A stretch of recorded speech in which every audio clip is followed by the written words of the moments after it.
Hi guys. So I wanted to thank you so much for sending me so many questions on Instagram a few weeks back. I'm just getting to recording this Q&A video, and there were a lot of questions. So we'll see if it's going to be 1 or 2 parts video. I have a whole spread here. Real mom life, half-eaten piece of cheese, watered down wine, which I actually add like this much water and then add this much wine. It's kind of a spritzer, and that's my favorite. By the way, one of the questions was my favorite wine, and this one has been my favorite wine for quite a while now. It's by Jane Vineyards and Winery. It's Pinot Gris, California 2019.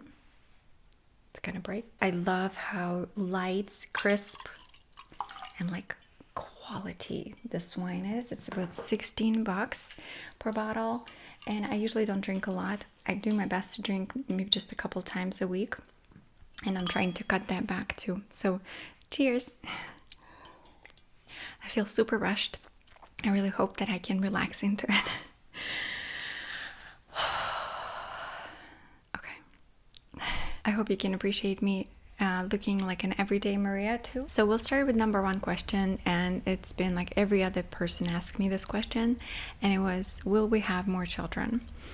And you know, we've talked to Daryl about it, and just both of us feel like in our heart at this time our life is full. It feels fulfilled. It doesn't feel like anything's missing. I don't feel like I need any more children, at least again right now. Mila is a very active, very bright girl. She sometimes a lot, but it's wonderful. And I just find myself being like mesmerized and soaking everything in that I can from her without like feeling rushed anymore. Even before her, I felt super rushed to get pregnant and get children, and like, come on, you got to get a bunch of children out. And I'm like, oh. And then I'm 35 this year. Oh. And you know, time is only ticking, and who knows, but really deep in my heart I'm one and done. But again, who knows? Keziah, I hope I pronounced it right, was asking, how do you go about making meaningful connections as an adult? PS, I love your videos. Thank you. So connections, you know, or you already probably know that I've been obsessed a little bit too much with making mom friends in the last couple of years. I just really need the community and the feeling that there are people who got my back, even though they're strangers. And I've realized that through this time, I've had so many dates with moms. I mean, I don't even know how many, tens. And probably about 5 of them I'm somewhat close with, and maybe like 2 or 3 are the closest at this time. But any connection builds over time. And one thing I've realized is, again, not forcing friendship, not trying too hard, sometimes actually works out the best. So I've been on mom dates where we would just be super awkward, just very shallow surface stuff. Oh, the weather, yeah, hiking, yeah, like whatever, where are you from? And it's nice, but I have to say that we're probably not going to see each other ever. And if I see them, I'll say hi, but there's nothing there. And I think they felt the same way because they never reached out, and that's okay. You'd have to not take it personal when you meet a person and it's just not your person. Just move on. Just don't try too hard. Unless, again, there's a spark or there's a interest from one side. At least one side, you know. Then you can at least pursue and try and see if it goes somewhere. Because some people are just shy and it takes them time.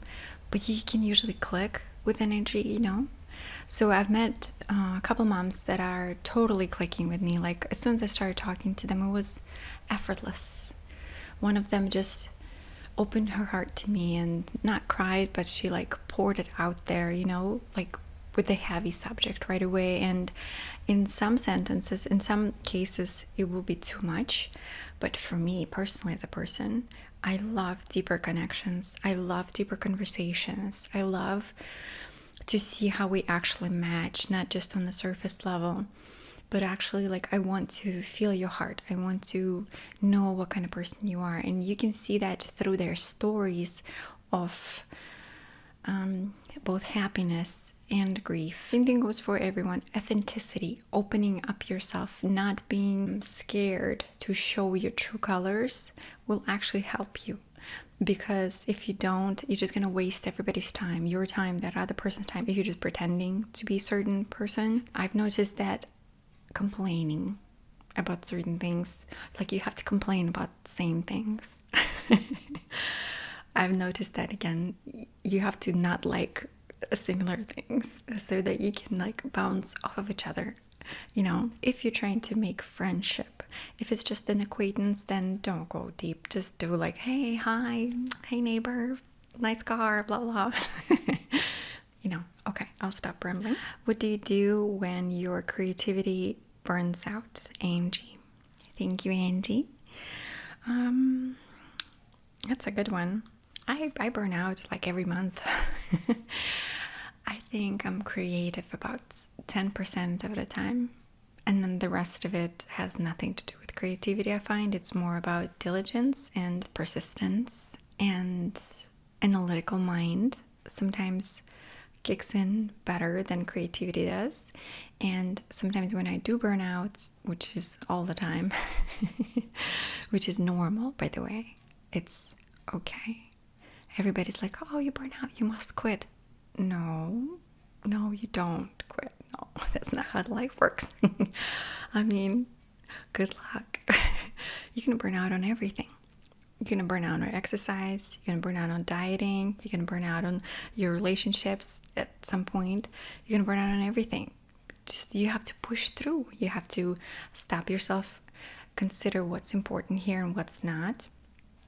Don't make rational decisions. Maybe take a break, whatever you need, but then you can't just quit. So burnout is an opportunity for analysis. I find you're looking at your feedback, you scrolling through similar videos to see what people enjoyed, to see what they like. You pinpoint it, you sit down, you think about exactly what they liked, and then you try to do more of that.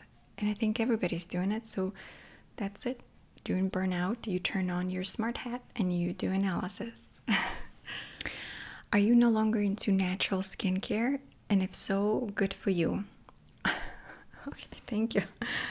I mean, why not? It's not that I'm not into natural skincare. I have plenty of natural skincare and hair care and body care, and toothpaste and stuff. Honestly, just for me, if it doesn't work, it doesn't matter if it's natural or not, it has to work.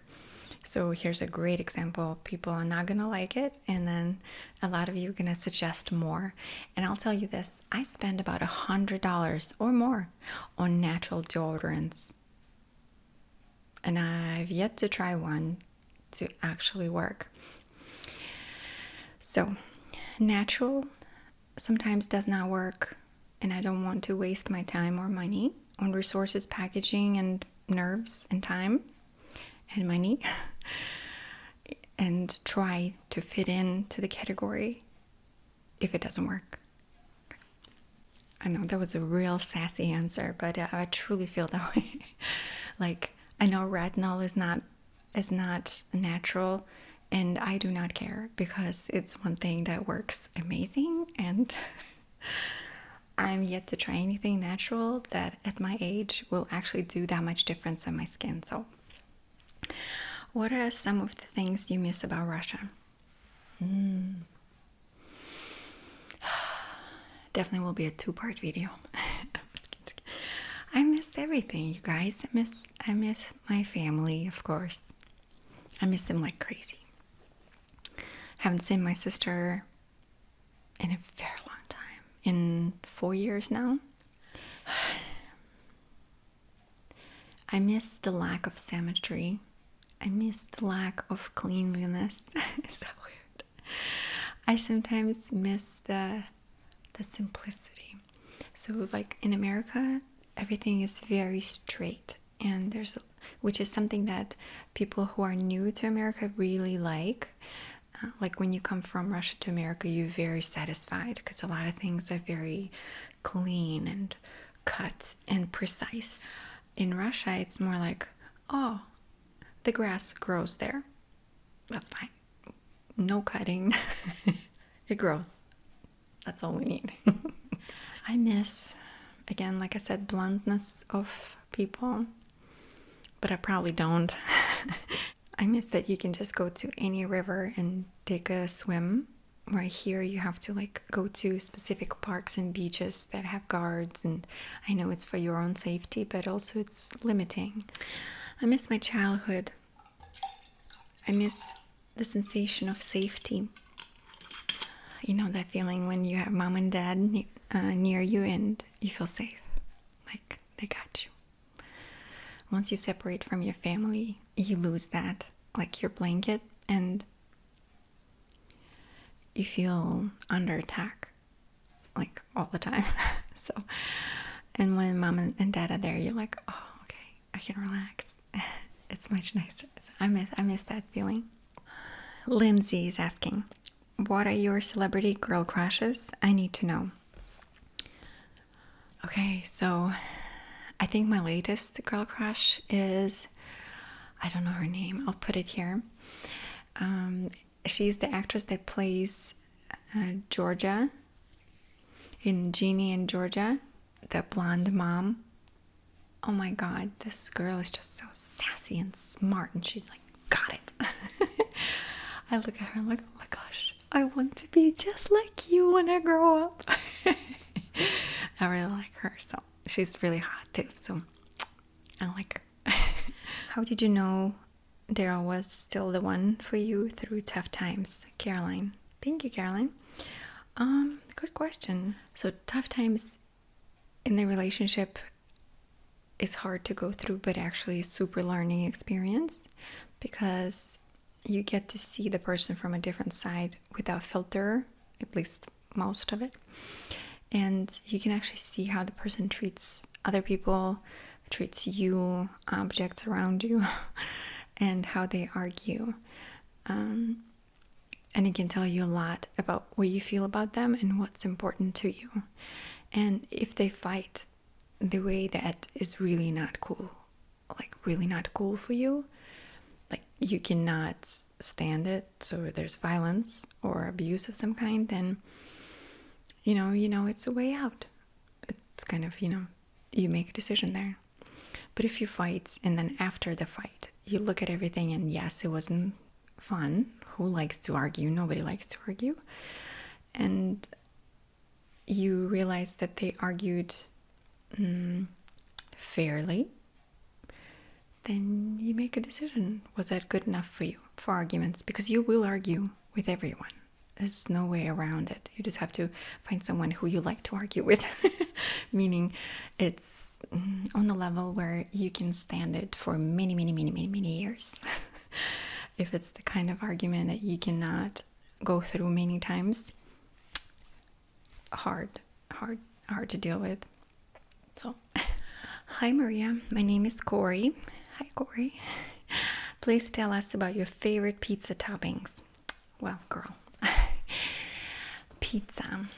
My number one pizza of all time is from Domino's, and it's Cali Bacon Ranch pizza on thin crust. And I usually add extra tomatoes on it, fresh tomatoes, and some extra mushrooms. And it's the best.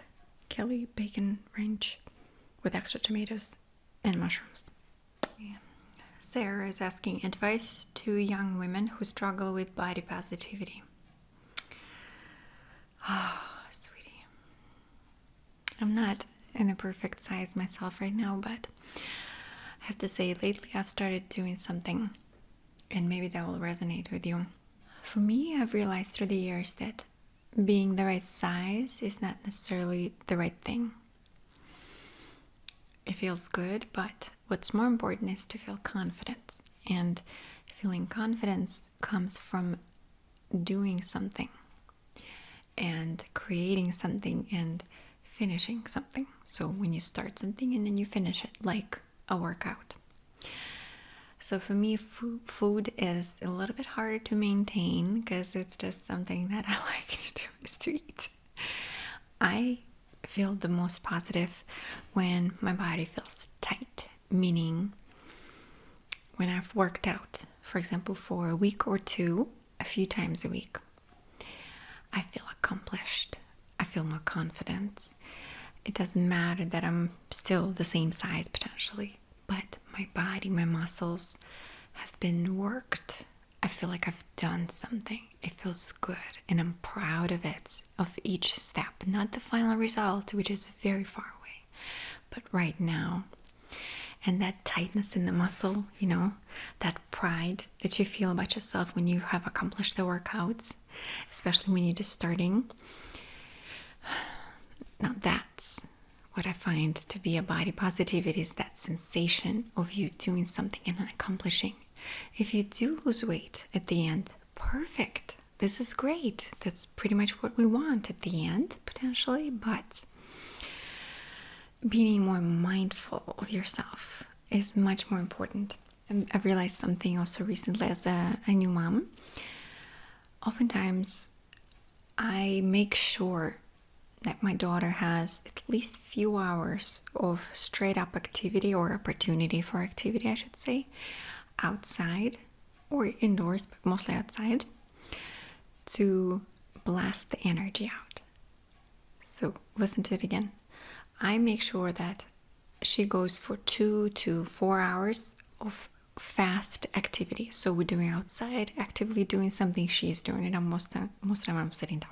Then I stop and think. So I make sure that I carve out every day that time for her, but not for me, because I'm not a toddler.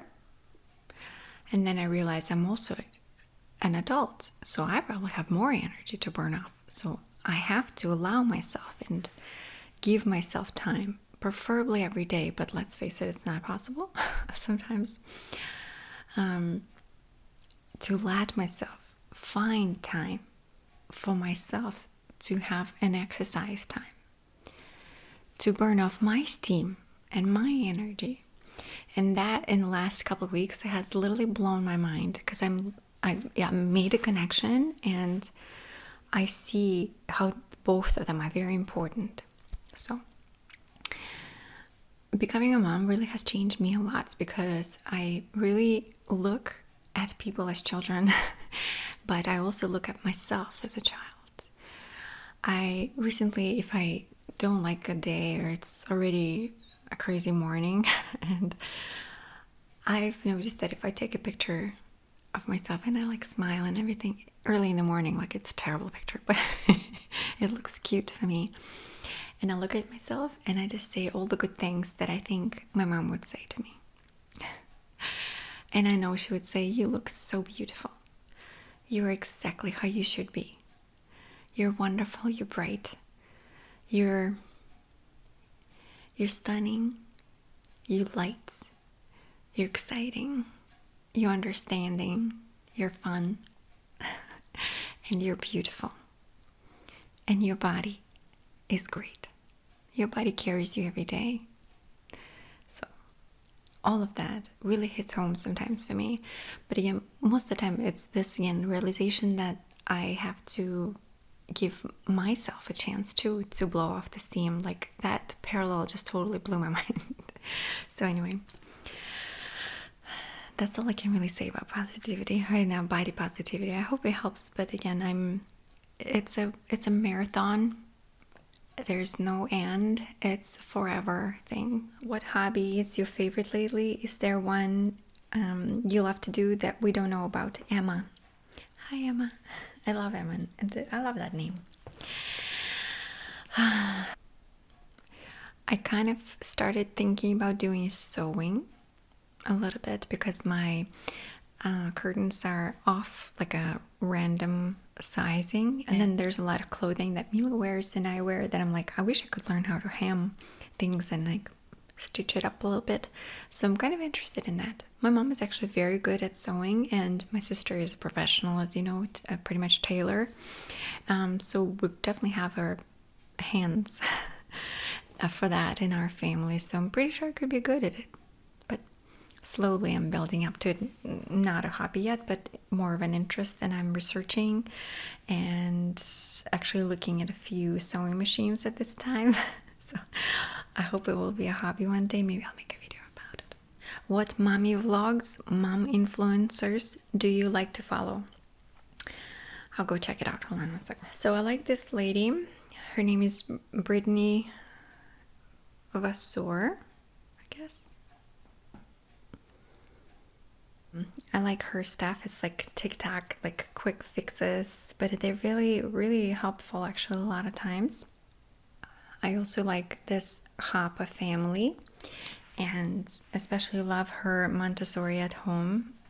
Get a lot of ideas from her. Some of them are not lining up with me during toddlerhood, but I did really like her pointers for infancy and really introduction to Montessori, and I'm trying to implement some techniques from it, but I'm trying not to obsess with it and not be like full-on Montessori family, because just for our family it's not going to work out. But I do definitely try to introduce it, and I love her vlogs too, so we're not going to go through all of them. Okay, but those are the two that I watch a lot. Okay, first time mom in May.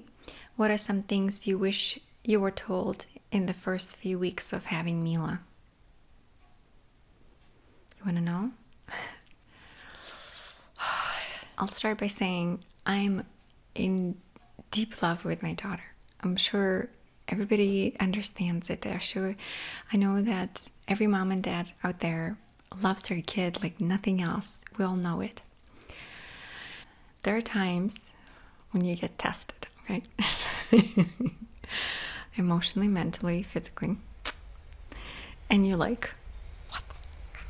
I wish I was told that I'm going to prioritize my life based on this child now. I wish I was told that I can plan out my day all I want, and then there's about 90% chance that it will not happen that way. I wish I was told that from now on, my opinion almost does not matter. I wish. That's during toddlerhood at least, okay? I mean infancy too, I don't know. Maybe as they grow older, I doubt it, but I hope so. I love toddlers. Like, they're crazy, but they're fun. You can actually argue and make jokes, and it's cute. So I wish I was told, you're not gonna like that, not to listen to experts, especially experts who are not your physician, such as online personalities and people who tell you how your child should be and how you should do things, and then you try your hardest to fit into that, and if it doesn't work for you, you still keep trying. Like, here's an example. I was very paranoid about co-sleeping because I went to these mommy trainings and all that stuff, and they just basically forbid you to ever put the baby in your bed. Never, ever, ever, ever. And I'm not joking about that. Yes, of course, it's very much a risk, but if I knew that I would go as crazy as I would have as I have gotten, trying to put the baby into the crib every single time, and then sleep next to her in a half-broken couch, just to make sure not to put her next to me, I would not do that. And then after 6 months, I said, screw it, and we just started co-sleeping, and it was the best time ever. I just wouldn't listen to a lot of experts and do more in the flow with what you feel is right in the moment and how it feels right for you in the moment, okay? If everybody's screaming at you to use cloth diapers and you've tried it and it's a disaster and you do not want to do it, just don't do it. Just say, not for me. and move on. Same thing with breastfeeding. I can see how breastfeeding will not be a good option for everyone. And not everyone should force themselves to doing it. Learn how to connect with the baby yourself instead of listening what it should be like and what it's supposed to be. Again, I was like very scared that Mila didn't crawl for the long time, and she actually started walking before she started crawling, and I really thought that something was wrong. And nothing was wrong. She started crawling after she started walking, so everything worked out. Now she runs the fastest, so it doesn't matter. The bottom line is, give yourself a chance to truly connect without anxiety, overwhelm, and everybody telling you what to do and what not to do. Just sit in quiet and feel. What does it feel for you without anybody's opinion? And that's what you should do. Okay, guys, I think that's been quite long for first half. I think I'm going to do second half and then release it separately, okay? I'll see you soon again.